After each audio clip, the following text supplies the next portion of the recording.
തിരുവചനം തിരുവചനം. ഈശോ മിശിഹായ്ക്ക് സ്തുതിയായിരിക്കട്ടെ. പ്രിയപ്പെട്ട ദൈവജനമേ, ജീവിതത്തിൽ സമാധാനം വേണം, രക്ഷ വേണം എന്ന ആഗ്രഹമില്ലാത്തവർ ആരെങ്കിലും ഉണ്ടോ? നമ്മുടെയൊക്കെ വലിയ ആഗ്രഹമാണ് എന്നും സമാധാനത്തിലും രക്ഷയുടെ അനുഭവത്തിലും ആയിരിക്കണം എന്നുള്ളത്. ഇന്ന് ഈ തിരുവചനത്തിൽ പങ്കെടുക്കുന്നവരെ രക്ഷ പ്രാപിക്കാൻ, സമാധാനത്തിൽ നിലനിൽക്കാനുള്ള വളരെ പ്രധാനപ്പെട്ട ഒരു വഴിയാണ് വിശുദ്ധ ഗ്രന്ഥത്തിൽ നിന്ന് നമ്മൾ പഠിക്കാൻ പോകുന്നത്. സാധിക്കുന്നവരൊക്കെ വിശുദ്ധ ഗ്രന്ഥം തുറക്കുന്നു. വിശുദ്ധ പൗലോസ്ലീഹ റോമാക്കാർക്ക് എഴുതിയ ലേഖനം 10-ാം അധ്യായം അതിൻ്റെ 9-ാം തിരുവചനം വളരെ പരിചയമുള്ള ഒരു വചനമാണ്. Saint Paul's letter to Romans chapter 10 verse 9. ഈ വചനം നമുക്കൊന്ന് ഒരുമിച്ച് വായിച്ചാലോ? വചനം ഇങ്ങനെ പറയുന്നു: ആകയാൽ യേശു കർത്താവാണെന്ന് അധരം കൊണ്ട് ഏറ്റുപറയുകയും ദൈവം അവനെ മരിച്ചവരിൽ നിന്ന് ഉയർപ്പിച്ചുവെന്ന് ഹൃദയത്തിൽ വിശ്വസിക്കുകയും ചെയ്താൽ നീ രക്ഷ പ്രാപിക്കും. ഒരിക്കൽ കൂടെ വായിക്കാം. ആകയാൽ യേശു കർത്താവാണെന്ന് അധരം കൊണ്ട് ഏറ്റുപറയുകയും ദൈവം അവനെ മരിച്ചവരിൽ നിന്ന് ഉയർപ്പിച്ചുവെന്ന് ഹൃദയത്തിൽ വിശ്വസിക്കുകയും ചെയ്താൽ നീ രക്ഷ പ്രാപിക്കും. ഇംഗ്ലീഷിൽ ബൈബിൾ വായിക്കുന്നവർ saint Paul's letter to Romans chapter 10 verse 9. Because if you confess with your lips that Jesus is Lord and believe in your heart that God raised him from the dead, you will be saved. നീ രക്ഷ പ്രാപിക്കുന്ന പറയണം, നിനക്ക് സമാധാനം ഉണ്ടാവുന്ന പറയണം. എന്തു ചെയ്താൽ? 2 പ്രധാനപ്പെട്ട കാര്യങ്ങൾ പൗലോസ്ലീഹ പറയുന്നുണ്ട്. ഒന്നാമത്തെ കാര്യം, യേശു കർത്താവാണെന്ന് അധരം കൊണ്ട് ഏറ്റുപറയണം. യേശു കർത്താവാണെന്ന് നമ്മുടെ നാവ് കൊണ്ട് ഏറ്റുപറയണം. രണ്ടാമത്തെ കാര്യം, ദൈവം അവനെ മരിച്ചവരിൽ നിന്ന് ഉയർപ്പിച്ചുവെന്ന് ഹൃദയത്തിൽ നീ വിശ്വസിക്കണം. ഹൃദയത്തിൽ വിശ്വസിക്കണം. ഈ 2 കാര്യങ്ങളും വളരെ പ്രധാനപ്പെട്ടതാണ്. രണ്ടാമത്തെ കാര്യം നമ്മൾ ആദ്യം ചെയ്യണം. അതേതാത്? ദൈവം അവനെ മരിച്ചവരിൽ നിന്ന് ഉയർപ്പിച്ചുവെന്നു, അതായത് ദൈവരഹസ്യം, മനുഷ്യാവതാരം നമ്മൾ ഹൃദയത്തിൽ വിശ്വസിക്കുക. നമ്മളൊക്കെ വിശ്വസിക്കുന്നവരാണ് അല്ലേ? മാമോദിസ സ്വീകരിച്ചവരാണ് നമ്മളിൽ അനേകം പേര്.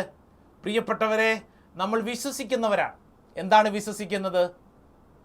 സർവശക്തനായ പിതാവ് അല്ലേ, പുത്രനായ യേശു, പരിശുദ്ധാത്മാവ്, ഇതാ രക്ഷാകര രഹസ്യങ്ങൾ നമ്മൾ വിശ്വസിക്കുന്നവരാണ്. ഇനി ഈ ആദ്യം പറഞ്ഞ കാര്യമുണ്ടല്ലോ, അതാണ് ശ്രദ്ധിക്കേണ്ടത്. എന്താണ് വചനം പറഞ്ഞിരിക്കുന്നത്? യേശു കർത്താവാണെന്ന് അധരം കൊണ്ട് ഏറ്റുപറയണം. നമ്മുടെ നാവിനൊന്ന് തൊട്ടേ, ഈ നാവ് കൊണ്ട് യേശു കർത്താവാണെന്ന് ഏറ്റുപറയണം. അധരം കൊണ്ട് ഏറ്റുപറയണം. ആദ്യത്തെ കാര്യം നമ്മളൊക്കെ ചെയ്യുന്നതാണ്. ഏതാണ്? ദൈവത്തിൽ വിശ്വസിക്കുന്നു അല്ലേ? ദൈവത്തിലുള്ള വിശ്വാസം നമ്മൾ നമ്മുടെ നാവ് കൊണ്ട് ഏറ്റുപറയണം. സമാധാനം വേണോ? രക്ഷ വേണോ? എങ്കിൽ ചെയ്യേണ്ട വളരെ പ്രധാനപ്പെട്ട കാര്യമാണ് ഈ വചനം പഠിപ്പിക്കുന്നത്. നാവ് കൊണ്ട് യേശു കർത്താവാണെന്ന് ഏറ്റുപറയുക. ഞാനൊരു ഉദാഹരണത്തിലൂടെ ഈ വിഷയം അല്പം കൂടെ ഒന്ന് വ്യക്തമാക്കാം.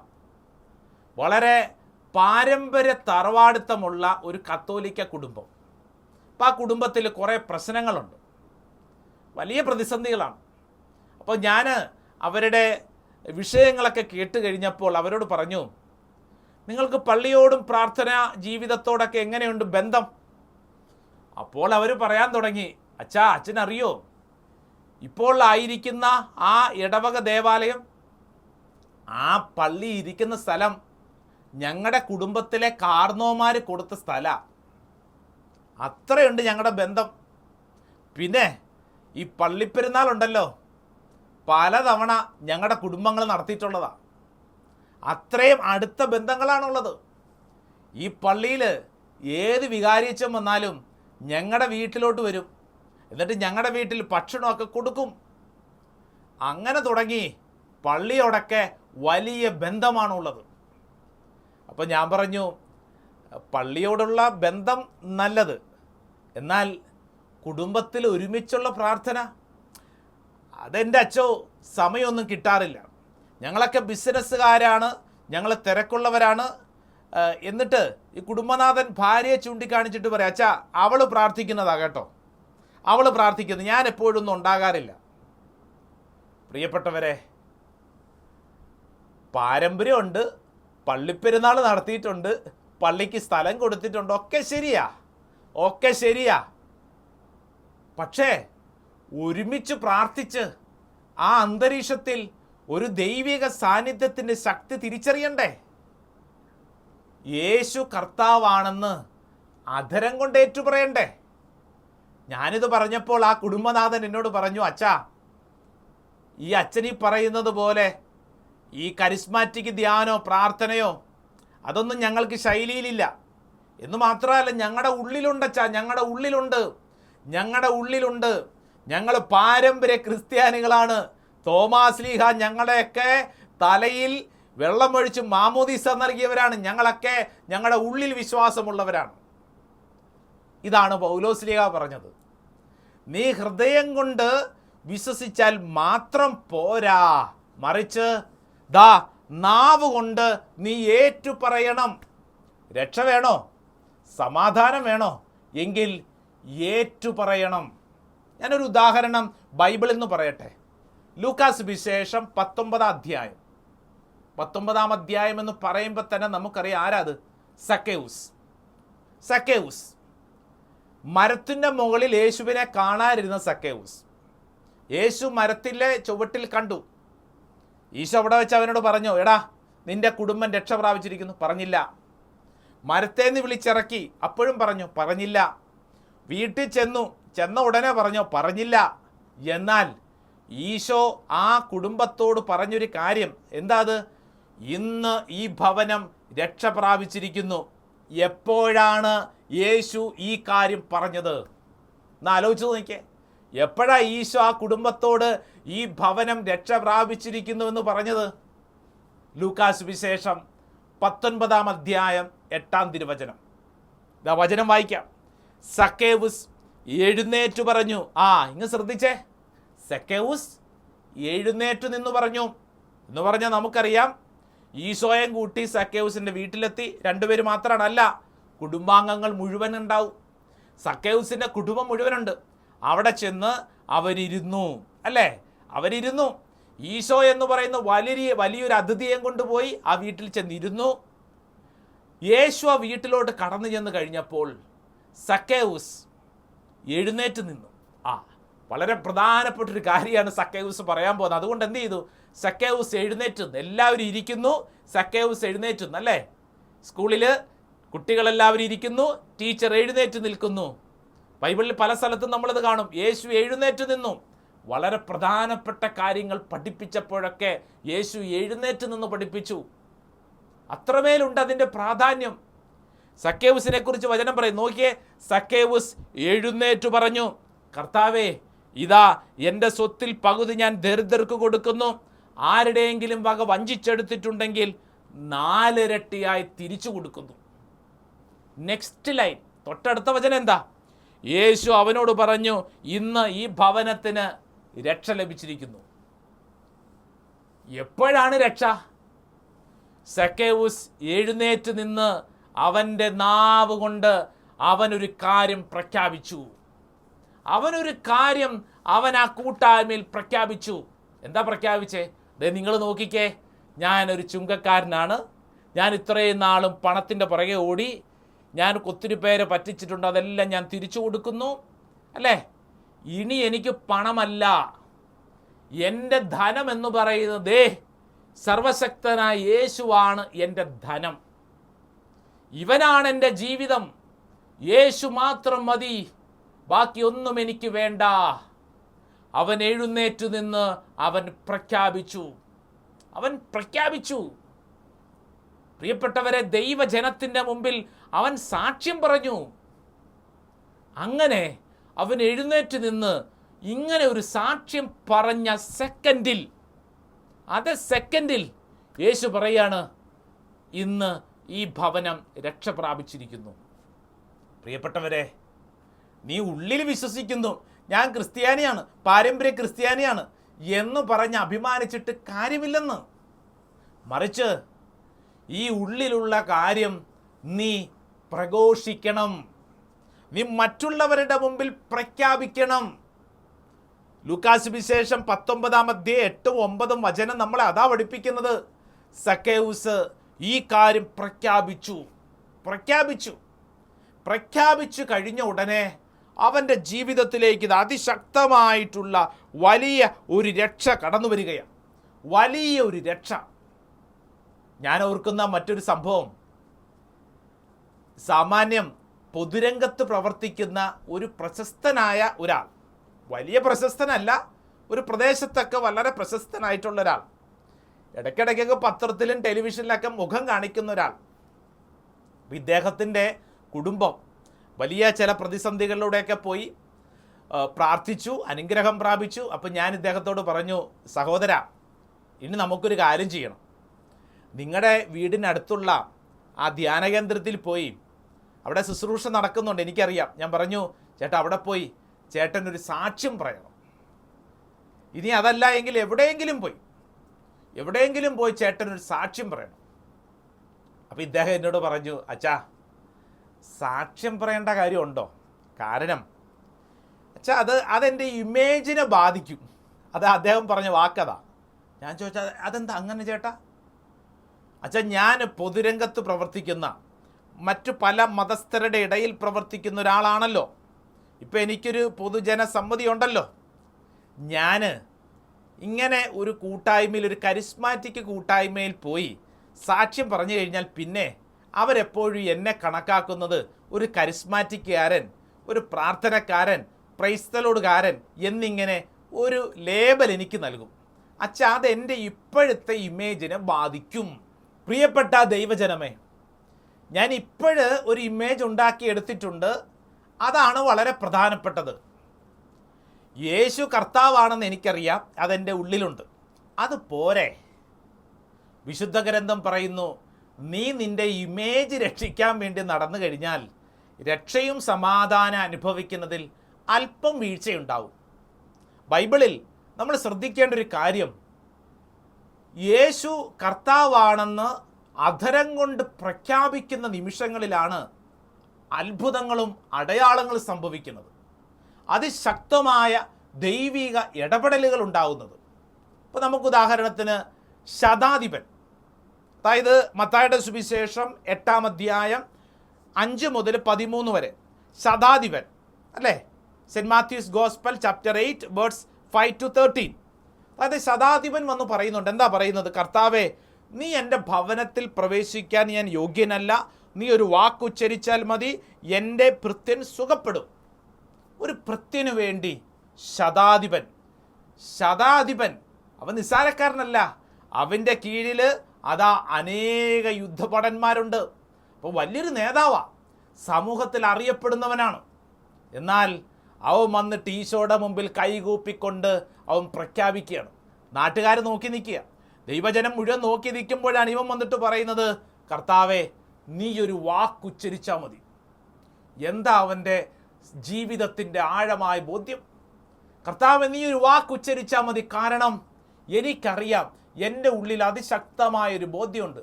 നീ പ്രാർത്ഥിച്ചാൽ ഉത്തരമുണ്ട്, നീ ഒന്ന് ഇടപെട്ടാൽ ഉത്തരമുണ്ട്. ഈശോയെ, നീയാണ് രക്ഷകൻ. ഇവനിത് പ്രഖ്യാപിക്കുക. അതായത് വിശുദ്ധ ഗ്രന്ഥം നമ്മളോട് പറയുന്ന കാര്യം, ഉള്ളിലുണ്ട് എന്ന് പറഞ്ഞു നടന്നാൽ പോരാ. മറിച്ച് ദൈവജനത്തിൻ്റെ മുമ്പിൽ പ്രഖ്യാപിക്കുമ്പോഴാണ് അത് ദൈവീക ഇടപെടലായി അനുഭവിക്കുന്നത്. അതായത് റോമാക്കാർക്ക് എഴുതിയ ലേഖനം 10-9 പറഞ്ഞ എന്താണ്? യേശു കർത്താവാണെന്ന് അധരം കൊണ്ട് ഏറ്റുപറയണം, ഹൃദയത്തിൽ വിശ്വസിക്കണം. അതായത് വിശ്വാസം പ്ലസ് പ്രഖ്യാപനം സമം ദൈവീക ഇടപെടൽ അത്ഭുതം. നിനക്ക് ദൈവ ജീവിതത്തിൽ അത്ഭുതം കാണണോ? നിന്റെ അനുദിന ജീവിതത്തിൽ ദൈവീക ഇടപെടൽ കാണണോ? രക്ഷ വേണോ? എന്ത് ചെയ്യണം? ഉള്ളിലുണ്ടെന്ന് മാത്രം പറഞ്ഞാൽ പോരാ, നാമമാത്ര ക്രിസ്ത്യാനിയായിട്ട് ജീവിച്ചാൽ പോരാ, യേശു കർത്താവാണെന്ന് അധരം കൊണ്ട് ഏറ്റുപറയണം. വിശുദ്ധ ഗ്രന്ഥം എടുത്ത് നോക്കിക്കേ. പുതിയ നിയമത്തിൽ താളുകൾ മറിച്ചു പോകുമ്പോൾ നമ്മളൊരു കാര്യം കാണും. ഏതൊരു അത്ഭുതത്തിനു മുമ്പും ഈശോ ചോദിക്കുന്നൊരു ചോദ്യമുണ്ട്. എന്താ ചോദ്യം? ഉദാഹരണത്തിന് മത്തായി സുവിശേഷം 9-ാം അധ്യായം 28, saint Matthew's gospel chapter 9 verse 28 ചോദിക്കുന്ന ചോദ്യം എന്താ? ഇത് എനിക്ക് ചെയ്യാൻ കഴിയുമെന്ന് നിങ്ങൾ വിശ്വസിക്കുന്നുണ്ടോ? വിശ്വസിക്കുന്നുണ്ടോ? നീ പറഞ്ഞേ, നീ വിശ്വസിക്കുന്നുണ്ടോ ചോദിക്കുക ഈശോ. അപ്പം എന്തു പറയും? അന്ധന്മാർ പറയുക, ഞങ്ങൾ വിശ്വസിക്കുന്നു. വിശ്വാസ പ്രഖ്യാപനം. ഇടയ്ക്കിടയ്ക്ക് നമ്മുടെയൊക്കെ ശക്തി പ്രകടനം നടത്താൻ വേണ്ടിയിട്ട് പലതരത്തിലുള്ള റാലികൾ, കൂട്ടായ്മകൾ, സമ്മേളനങ്ങൾ നടത്തുമല്ലോ. നാളെ നടത്തിയല്ലോ വിശ്വാസ പ്രഖ്യാപന റാലി. എന്താ വിശ്വാസ പ്രഖ്യാപന റാലി? ദൈവജനത്തിൻ്റെ മുമ്പിൽ നമ്മൾ പ്രഖ്യാപിക്കുകയാണ്. ഈ വിശ്വാസ പ്രഖ്യാപനം, ഇതാണ് അത്ഭുതത്തിന് എപ്പോഴും തിരികൊളുത്തുന്നത്. ദൈവിക ഇടപെടൽ, രക്ഷ വേണോ? ഈ വിശ്വാസ പ്രഖ്യാപനം വളരെ പ്രധാനപ്പെട്ടതാണ്. അതുകൊണ്ടാണ് ഈശോ ഓരോ അത്ഭുതത്തിന് മുമ്പിലും ഈ ഒരു കാര്യം ചോദിക്കും. എടാ, നിനക്ക് വിശ്വാസമുണ്ടോ? നിനക്ക് വിശ്വാസമുണ്ടോ? ഉണ്ടെങ്കിൽ നീ പറയണം, നീ ഒച്ചത്തിൽ പറയണം. വിശ്വാസ പ്രഖ്യാപനം. പ്രിയപ്പെട്ടവർ, ഈ വിശ്വാസ പ്രഖ്യാപനം നടത്തുമ്പോൾ അത് വലിയൊരു ഡെലിവറൻസ് ആണ്, അത് വിടുതലാണ്. ഞാൻ വിശുദ്ധ ഗ്രന്ഥത്തിൽ നിന്ന് ഒരു ഉദാഹരണം പറയട്ടെ. അത് നമ്മുടെ പ്രിയപ്പെട്ട പത്രോസാണ്. പത്രോസിനെ നമുക്കറിയാം. പത്രോസ് ഒരു പീറ പെണ്ണിൻ്റെ മുമ്പിൽ വെച്ച് പറഞ്ഞു, ഇവനറിയില്ല. എന്നാൽ യേശു യോഹന്നാന്റെ സുവിശേഷം 21-ാം അധ്യായം 15 മുതൽ 19 വരെ നമുക്കറിയാം, പത്രോസിനെ ഇരുത്തിക്കൊണ്ട് ഈശോ ഒരു ട്രെയിനിങ് നടത്തുന്നുണ്ട്. എന്താ ട്രെയിനിങ്? 3 പ്രാവശ്യമാണ് ചോദിക്കുന്നത്, പത്രോസേ, നീ എന്നെ സ്നേഹിക്കുന്നോ? പത്രോസ് എൻ്റെ ഉത്തരം പറഞ്ഞ്, കർത്താവേ, അങ്ങേക്കറിയാലോ. പ്രിയപ്പെട്ടവരെ, നാവ് കൊണ്ട് പത്രോസിനെ കൊണ്ട് ഈശോ പറയിപ്പിക്കുക. ഇതേ നാവ് കൊണ്ട് ഈ പത്രോസ് കുറച്ച് ദിവസങ്ങൾക്ക് മുമ്പ് എന്ത് ചെയ്തു? ഇവനെ തള്ളിപ്പറഞ്ഞതാ. അതേ നാവ് കൊണ്ട് തന്നെ ഇതാ കർത്താവ് വലിയൊരു ഡെലിവറൻസ് ശുശ്രൂഷ നടത്തുക. എന്താ അത്? പത്രോസിനോട് ചോദിക്കുക, എടാ, നീ എന്നെ സ്നേഹിക്കുന്നുണ്ടോ? ഉണ്ടെങ്കിൽ ദേ ഈ ദൈവജനത്തിൻ്റെ മുമ്പിൽ നിന്ന് പറഞ്ഞേ, ഒന്ന് കേൾക്കട്ടെ. കർത്താവേ, ഞാൻ നിന്നെ സ്നേഹിക്കുന്നു, നിനക്കറിയാലോ.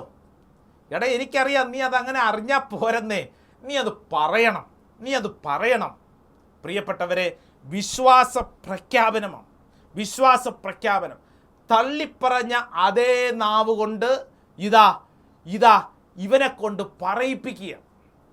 ഇതാണ് ഡെലിവറൻസ്. നമ്മുടെ നാവ് കുറ്റം പറയുന്ന, നുണ പറയുന്ന, ചീത്ത പറയുന്ന, അല്ലേ, കളിയാക്കുന്ന ഈ നാവിനെ നമ്മൾ എന്താണ്? ഈ നാവ് കൊണ്ട് തന്നെ ദൈവത്തെ സ്തുതിക്കുക, ദൈവത്തിന് നന്ദി പറയുക, യേശു കർത്താവാണെന്ന് ഏറ്റുപറയുക. അങ്ങനെ പറയുന്നത് വഴി നമ്മൾ ഇക്കാലം അത്രയും ചെയ്ത തിന്മയ്ക്കുമേൽ വലിയൊരു ആധിപത്യം നമ്മൾ സ്ഥാപിക്കുകയാണ്, വലിയൊരു വിടുതൽ നമ്മൾ പ്രാപിക്കുകയാണ്. നമ്മുടെ നാവ് വിശുദ്ധീകരിക്കപ്പെടുകയാണ്. യേശു കർത്താവാണെന്ന് അധരം കൊണ്ട് ഏറ്റുപറയുന്നു. രാഷ്ട്രീയ പ്രവർത്തന ജീവിതമൊക്കെ ഉണ്ടായിരുന്ന ഒരു വ്യക്തി, ഒത്തിരി നല്ല പ്രസംഗകനാണ് ഇദ്ദേഹം. പല രാഷ്ട്രീയ പാർട്ടികളുടെ കൂടെ ഇദ്ദേഹം പ്രവർത്തിച്ചിട്ടുണ്ട്. നാളുകൾക്ക് മുമ്പ് ഒരു ധ്യാനത്തിൽ പങ്കെടുത്തു. ഈ നാവിൻ്റെ പ്രത്യേകതയൊക്കെ അറിഞ്ഞു കഴിഞ്ഞപ്പോൾ ഇദ്ദേഹം ഒരു തീരുമാനം എടുത്തു. ഇനി എൻ്റെ ഈ നാവ് വചനം പറയുന്നതിനു വേണ്ടി, യേശു കർത്താവാണെന്ന് ഈ അധരം കൊണ്ട് ഏറ്റുപറയുന്നതിനു വേണ്ടി മാത്രമാണ് ഞാൻ ഉപയോഗിക്കുന്നത്. ഈ കാലഘട്ടത്തിൽ വലിയൊരു ശുശ്രൂഷകനാണ്. മറ്റൊരു ഗായകൻ എനിക്ക് പരിചയമുണ്ട്. സിനിമയിലൊക്കെ പാടാൻ ഒത്തിരി ഓഫർ ലഭിച്ച ഗായകനാണ്. എന്നാൽ ഇദ്ദേഹം ഒരു തീരുമാനം എടുത്തു. എൻ്റെ ഈ നാവ് കൊണ്ട് സ്തുതിഗീതങ്ങൾ, യേശുവിനെ മഹത്വപ്പെടുത്തുന്നതിനുള്ള ഗീതങ്ങൾ മാത്രമേ ഞാൻ ആലപിക്കൂ.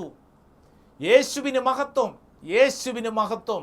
പ്രിയപ്പെട്ടവരെ, ഞാനീ പറയുന്നത് നമ്മുടെയൊക്കെ അനുദിന ജീവിതത്തിൽ ഈ നാവ് കൊണ്ട് ദൈവത്തെ മഹത്വപ്പെടുത്തേണ്ടതിൻ്റെ പ്രാധാന്യത്തെക്കുറിച്ചാണ്.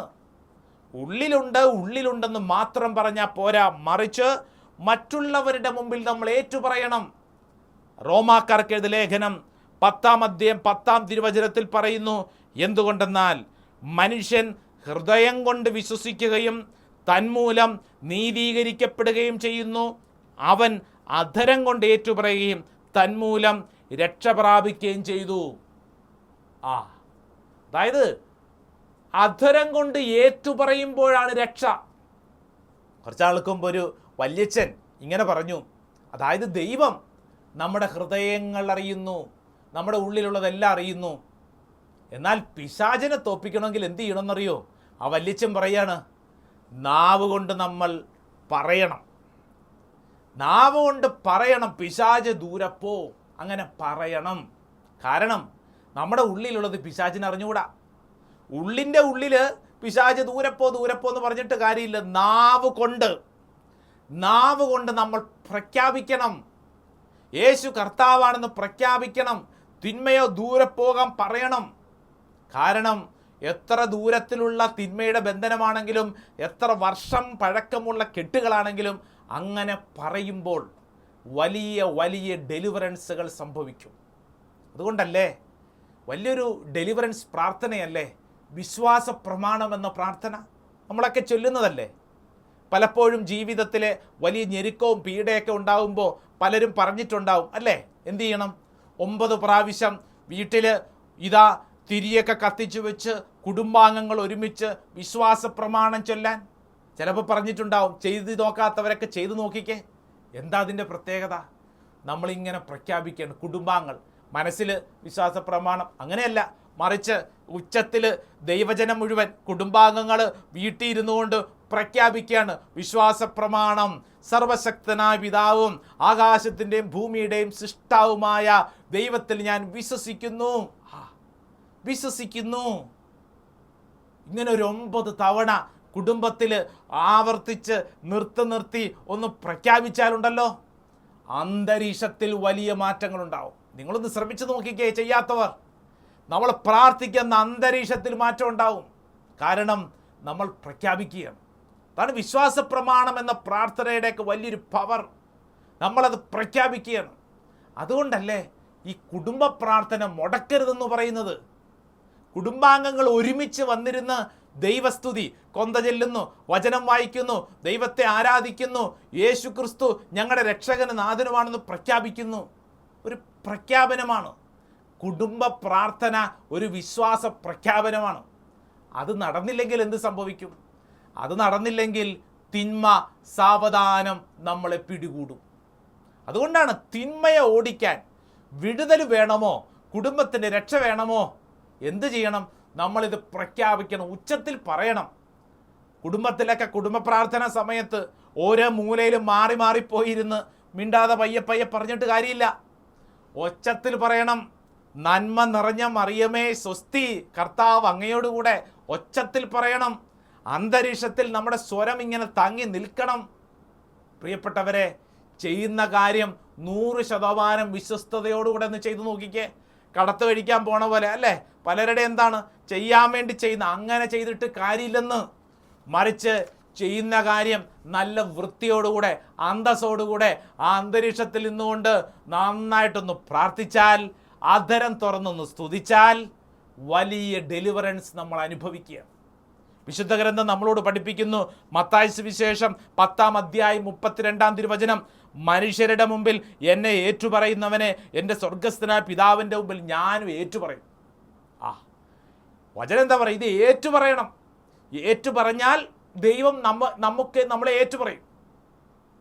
വീണ്ടും പറയുന്നു, ലൂക്കാസ് സുവിശേഷം 12-ാം അധ്യായം 8-ാം വചനം, saint Luke's gospel chapter 12 verse 8, ഞാൻ നിങ്ങളോട് പറയുന്നു, മനുഷ്യരുടെ മുമ്പിൽ തന്നെ എന്നെ ഏറ്റുപറയുന്ന ഏതൊരുവനെയും ദൈവത്തിൻ്റെയും ദൂതന്മാരുടെ മുമ്പിൽ മനുഷ്യപുത്രനും ഏറ്റുപറയും.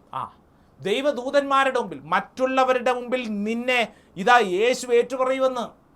ഏറ്റുപറഞ്ഞില്ലെങ്കിൽ നമുക്ക് രക്ഷ അനുഭവിക്കാൻ പറ്റുന്നില്ല. അതുകൊണ്ടാണ് കൂദാശകളുടെയൊക്കെ ആരംഭത്തിൽ എന്താണ്?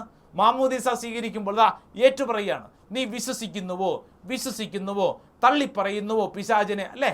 വൈദികൻ ചോദിക്കുമ്പോൾ പറയുകയാണ്. കുംഭസാരത്തിൽ നമ്മൾ ഏറ്റുപറയുകയാണ്. വിശുദ്ധ കുർബാനയിൽ നമ്മൾ ഏറ്റുപറയുകയാണ്, അല്ലേ? ഇപ്പോൾ വിവാഹ ജീവിതം നമ്മൾ ദൈവജനത്തിൻ്റെ മുമ്പിൽ ഏറ്റുപറയുകയാണ്. എന്ന് പറഞ്ഞാൽ നമ്മുടെ നാവ് കൊണ്ട് ഏറ്റുപറയുക. ഇതാണ് ഈ കാലഘട്ടത്തിൽ കർത്താവ് നമ്മിൽ നിന്ന് ആഗ്രഹിക്കുന്ന ദൈവവചന ശുശ്രൂഷ. കൃത്യമായിട്ട് ലൂക്കാസ് സുവിശേഷം 10:9 പറയുന്നു, അവിടെയുള്ള രോഗികളെ സുഖപ്പെടുത്തുവിൻ, ദൈവരാജ്യം നിങ്ങളെ സമീപിച്ചിരിക്കുന്നുവെന്ന് അവരോട് പറയുകയും ചെയ്യുവിൻ. പറയുക. എൻ്റെ പ്രിയപ്പെട്ടവരെ, ഈ സമയം ശുശ്രൂഷയിൽ പങ്കെടുത്തുകൊണ്ടിരുന്നപ്പോൾ കർത്താവ് നമ്മളോട് എന്താ പറഞ്ഞെന്നറിയോ? ഉള്ളിലുണ്ട്, ഞാൻ ഈശോയിൽ വിശ്വസിക്കുന്നുണ്ട്, ഈശോയ്ക്ക് എന്നെ ഇഷ്ടമാണ് എന്നിങ്ങനെ ഉള്ളിൽ മാത്രം പറഞ്ഞിട്ട് കാര്യമില്ല. മറിച്ച് നാവ് കൊണ്ട് മറ്റുള്ളവരുടെ മുമ്പിൽ ഏറ്റുപറയുക. റോമാക്കാർക്ക് എഴുതിയ ലേഖനം 10:9 സംഭവിക്കട്ടെ. യേശു കർത്താവാണെന്ന് അധരം കൊണ്ട് ഏറ്റുപറയുക, ഹൃദയത്തിൽ വിശ്വസിക്കുക, രക്ഷ നമ്മൾ അനുഭവിക്കും. ഈ വലിയ കൃപയിലേക്ക് കർത്താവ് നമ്മളെ ക്ഷണിക്കുന്നു. ദൈവസമൃദ്ധമായി അനുഗ്രഹിക്കട്ടെ. ആമേൻ.